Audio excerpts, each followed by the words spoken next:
Bonjour à tous, aujourd'hui on va voir comment fonctionne le Black Phone qui a été présenté lors du MWC 2014. Alors tout d'abord on va voir comment se passe le premier paramétrage et surtout quelles sont les différences avec un smartphone normal sous Android.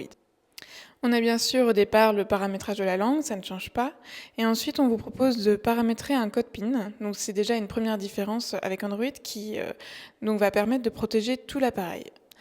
Ensuite, on va passer à un paramètre aussi un petit peu spécial, c'est l'encryptage. C'est encore une différence avec Android.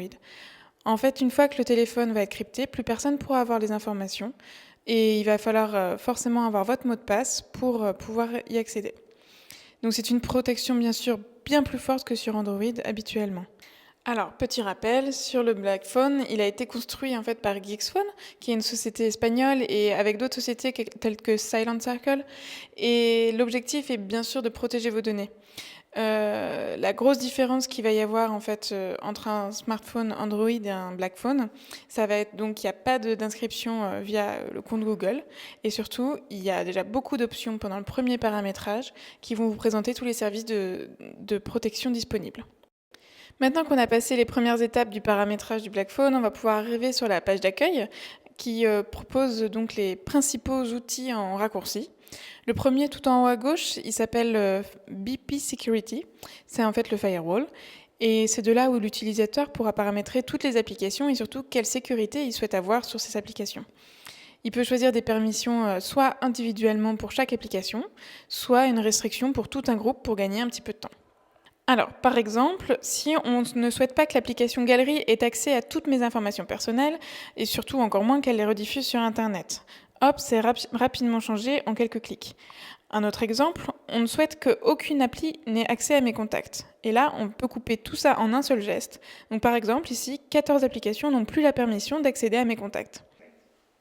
Alors c'est vrai que c'est quand même des possibilités qui sont très pratiques et surtout très sécuritaires et on ne les retrouve pas forcément sur un Android de base. Ensuite, il y a une autre possibilité de sécurité, c'est le manager de réseau Wi-Fi qu'on retrouve aussi sur l'écran principal. En fait, il va empêcher votre appareil d'être traqué via les réseaux Wi-Fi, même ceux où vous n'avez jamais été connecté. C'est vraiment la protection maximum qui n'existe pas sur Android. Ensuite, on va retrouver toutes les applications de Silent Circle. Donc, par exemple, Silence Contact, Silence Text, Silence Phone. C'est des applications qui sont entièrement sécurisées par un cryptage. Elles sont aussi disponibles pour Android ou iOS, mais avec un abonnement. Tandis que sur le Black Phone, l'abonnement est inclus. En gros, vous avez 2 ans avec une valeur totale des inscriptions cumulées qui vaudrait à peu près plus de 800 $. L'avantage, c'est que vous pouvez aussi avoir ces applications sur Android.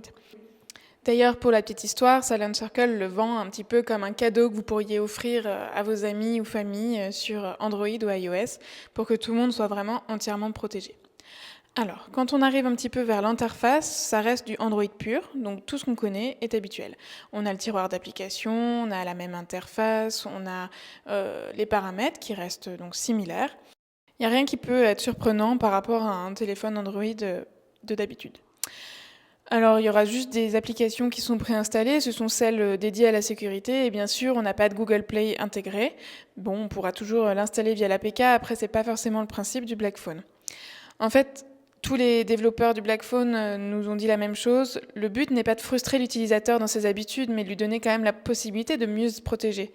Donc c'est lui qui va choisir ce qu'il veut mettre sur son téléphone, et il n'y aura rien de bloqué ou d'interdit. La sécurité reste complètement dans la main de son propriétaire.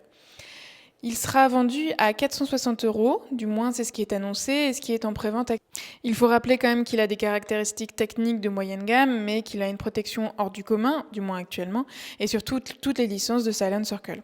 Alors est-ce que la sécurité a-t-elle un prix? Ça, c'est vraiment la question. On vous laisse y répondre dans les commentaires ou sur androidpit.fr.